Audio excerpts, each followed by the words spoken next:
어느 날 나는 평소처럼 늦은 밤까지 친구들과 채팅을 하며 밤을 지새우고 있었다. 시간이 새벽 2시를 넘어서자 하나둘씩 로그아웃하며 잠에 들기 시작했다. 나도 슬슬 잠자리에 들 준비를 해야겠다는 생각이 들었지만 잠자리에 들기 전에 인터넷을 조금 더 돌아다니기로 했다. 인터넷 서핑을 하다 보니 한 커뮤니티에서 공포썰이라는 제목의 게시물이 눈에 들어왔다. 제목만 봐도 으슬으슬한 기분이 들었지만 호기심에 이끌려 클릭해 본 것은 내 실수였다. 게시물의 내용은 이러했다. 올려둔 사진 속에 비밀이 숨겨져 있다는 것이었다.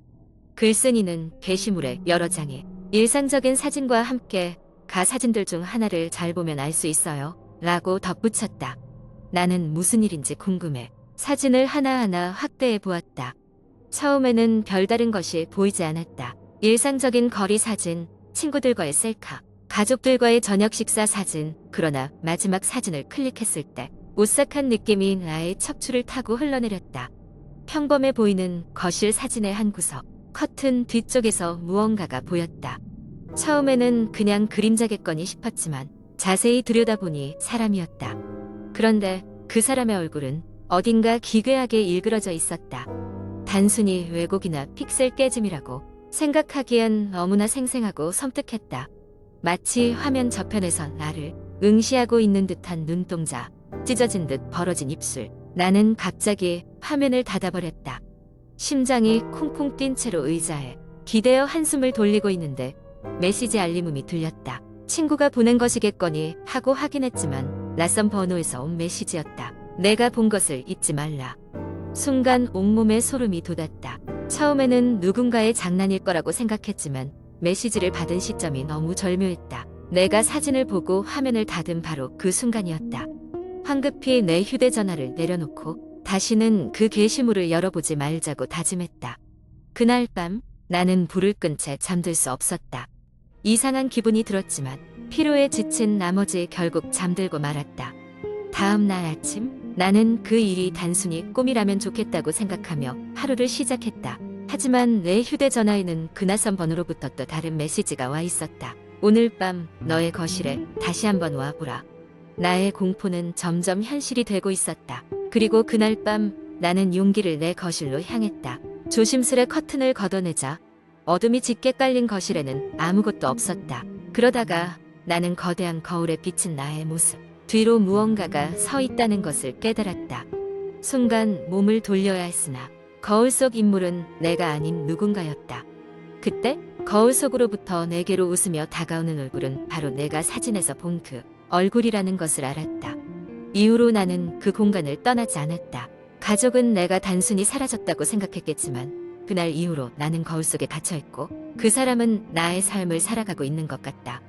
그가 나의 휴대전화로 메시지를 보낸 것도 이해할 수 있었다. 나는 그의 첫 번째 희생양이 아니었던 것이다. 그리고 이제 누구에게도 이 말을 전하지 못한다. 그저 인터넷 어딘가에 또 다른 누군가가 이 글을 읽고 호기심에 사로잡혀 바라볼 수밖에 없기를 바라는 수밖에. 그가 다시금 호기심 많은 누군가를 노릴 것이고 그 순간 당신의 현실은 나의 현실이 되고 말 것이다. 여기서 나는 기다리고 있을 것이다. 당신이 호기심에 이끌리기를. 두 번째 이야기. 안녕하세요. 오늘은 한국 인터넷에서 흔히 볼 수 있는 공포썰을 하나 말씀드릴게요. 이 이야기는 인터넷 커뮤니티에서 회자되었던 경험담이며 주인공은 지금도 그날의 일을 떠올리면 소름이 돋는다고 합니다. 이 이야기는 어느 여름날 밤 대학생이었던 주인공이 겪었던 기묘한 사건에서 시작됩니다. 그날 주인공은 방학을 맞아 고향에 내려와 있었습니다. 오랜만에 친구들을 만나 술자리를 가진 뒤 늦은 시간에 집으로 돌아오는 길이었습니다. 시골 마을이었기 때문에 가로등 불빛도 희미하고 거리는 적막했습니다. 주인공은 술에 취해서인지 귀가하는 길이 한층 기분 나쁘게 느껴졌습니다.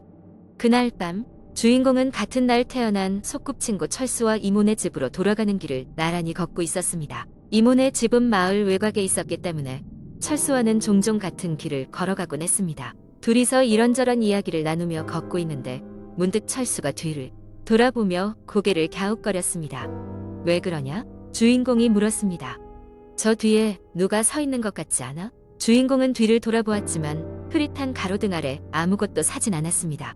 그저 나무와 어둠뿐이었습니다. 바람이 나뭇잎을 흔들고 있는 것일 뿐이라며 대수롭지 않게 넘겼습니다. 두 사람은 다시 이야기하며 걸어갔습니다. 하지만 몇 분 후 철수가 다시 뒤를 돌아보며 주인공의 팔을 꼭 잡았습니다. 이번에는 주인공도 긴장한 채 뒤를 돌아보았습니다. 그때 분명히 한 발치 뒤에 누군가 서 있었습니다. 흰 옷을 입은 여자의 형체가 어렴풋이 보였습니다.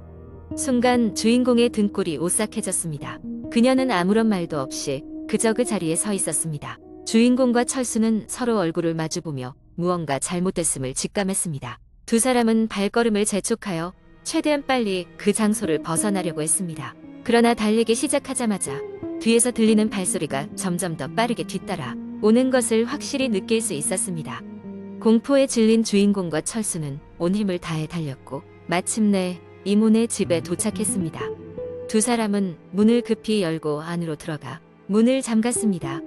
이모는 무슨 일이냐고 걱정스레 묻기 시작했지만 두 사람은 당황한 채 말문을 열 수 없었습니다. 그날 밤 주인공은 잠을 이룰 수 없었습니다. 창문 너머에서 누군가 쳐다보고 있을지도 모른다는 생각에 숨을 죽이며 지샜습니다. 시간이 흐른 뒤 서서히 날이 밝아오고 있었습니다. 빛이 창문을 통해 방 안으로 스며들 때쯤 주인공은 매우 피곤한 상태로 깜빡 잠에 들었고 기묘한 꿈을 꾸기 시작했습니다. 꿈속에서 주인공은 다시 그 길을 걷고 있었습니다. 모든 것이 어제 밤과 닮아 있었습니다. 그러나 이번에는 꿈속에 자신이 뒤돌아볼 때 그 여자의 얼굴을 볼 수 있었습니다. 충격적이게도 그녀는 뭔가를 외치고 있었지만 그 소리는 들리지 않았습니다. 그녀의 얼굴은 고통스러워 보였으며 마치 무언가를 간청하는 듯했습니다. 주인공은 생각에 사로잡혔습니다. 철수와 함께 그 길을 다시 가보자고 결심했습니다. 둘은 이모네 집에서 나와 문제의 장소로 향했습니다. 그곳에는 이제 아무것도 없었지만 둘은 어제 있었던 일을 다른 사람들에게 이야기해야겠다고 결심했습니다.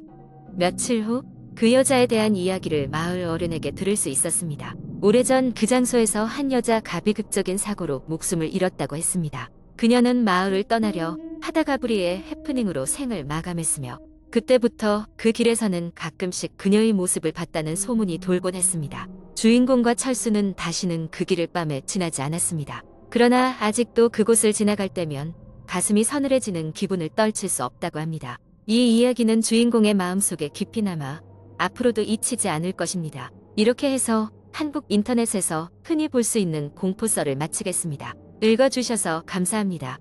세 번째 이야기. 어느 늦은 밤 나는 항상 그렇듯 인터넷 서핑을 하고 있었다. 평소처럼 블로그와 포럼을 돌아다니다 현실에서 있었던 무서운 이야기 라는 제목의 게시물을 발견했다. 인간의 호기심은 고양이를 죽인다는 말처럼 나는 이끌리듯 그 게시물을 클릭했고 글쓴이가 겪은 이야기에 빠져들기 시작했다. 글쓴이는 20대 초반의 대학생이었다. 여느 때처럼 시험 기간이 다가왔고 그는 학교 도서관에서 밤늦게까지 공부를 했다. 그날은 유난히 사람들이 없었고 도서관은 휑한 기운에 쌓여옴산한 느낌마저 들었다. 책상 하나를 잡고 공부를 시작했을 때 그는 반대편 모퉁이에서 무언가 잔잔한 소리가 나는 것을 느꼈다. 그저 다른 사람이 공부를 하고 있나 싶어 대수롭지 않게 생각했다. 시간이 지나고 새벽 2시가 되자 그는 잠시 쉬기 위해 자판기가 있는 곳으로 향했다. 자판기에는 평소처럼 다양한 음료수와 과자가 진열되어 있었다. 동전을 넣고 버튼을 누르니 아무런 반응이 없었다. 기계 고장일 거라며 또 다른 자판기로 갔다. 하지만 그 자판기 역시 작동하지 않았고 그는 실망하며 되돌아갔다. 그가 앉아있던 자리로 되돌아가니 이상하게도 그의 책 옆에 반쯤 남은 커피 캔이 놓여 있었다. 캔은 그가 아까 가져온 것이 아니었고 더욱 기이한 점은 그 캔이 이미 따인 채로 있었다는 것이었다. 이는 다른 사람이 실수로 두고 간 것이라고 생각하며 치우려고 했으나 아무래도 찜찜했다.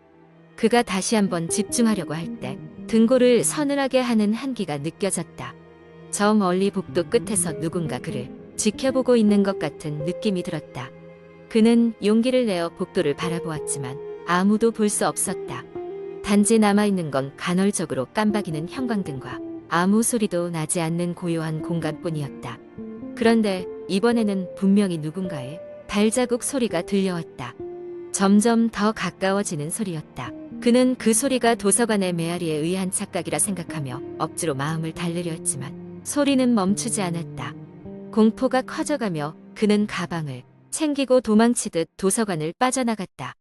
밖에 나와 캠퍼스의 바람을 마셨을 때 다소 안심이 되었음에도 불구하고 그는 이 신경에 걸려 그날 밤에는 잠을 이루지 못했다. 다음 날 그는 도서관에서의 일이 단순히 피로와 스트레스가 복합된 결과라고 애써 생각하려 했으나 친구에게 이야기를 하자 뜻밖의 이야기를 듣게 되었다. 그 친구는 이미 그 도서관에는 오래된 소문이 있었다며 어떤 학생이 여러 해 전 그곳에서 공부를 하다 실종되었고 그 후로 때때로 혼자 남은 사람들은 이상한 현상을 경험하게 된다는 말을 전했다. 이전에 그 도서관에서 본 적이 없는 초조한 기운이나 신발 꿰맨 듯한 발자국 소리는 어쩌면 그 실종 학생의 영혼이 계속 그곳에 머물러 부르는 신호일지도 모른다는 전설이었다. 처음에는 믿을 수 없는 이야기를 허투루 흘려듣고 싶었으나 그가 직접 겪은 이상한 경험이 머릿속에서 지워지지 않았다. 그 후로 그는 도서관에 혼자 남는 것을 극도로 꺼리게 되었고 그 도서관에 관한 이야기를 들을 때마다 자연스럽게 그날의 등골이 가우싹했던 감각이 되살아났다. 이 이야기를 마무리하며 글쓴이는 자신이 그날 도서관에서 경험한 사건이 과연 단순한 착각이었을지 아니면 그 실종된 학생의 영혼이 정말 그곳에 존재하는 것일지 아직도 명확한 해답을 찾지 못했다고 적었다. 그는 다시는 그 도서관을 밤에 혼자가 되도록 가지 않겠다고 결심했고 읽는 이들에게도 같은 충고를 남겼다.